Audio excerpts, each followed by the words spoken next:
This is code.org. Let's see what we're going to be doing. Now we've added the ground. Yep, you have. Attach the in-game block to the when hit ground event.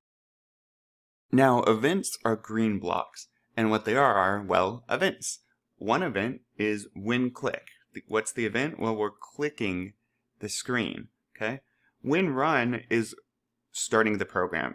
It's not a technical event, it's a standard like starting the program feature, which is why it's orange. So we have the when click event, and now we have when hit the ground.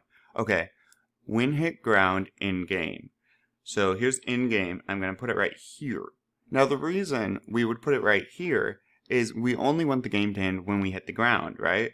Because if I did this, when I click, game over immediately. Replay.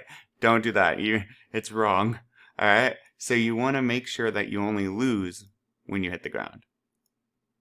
Boom. There we go. Not every time you click.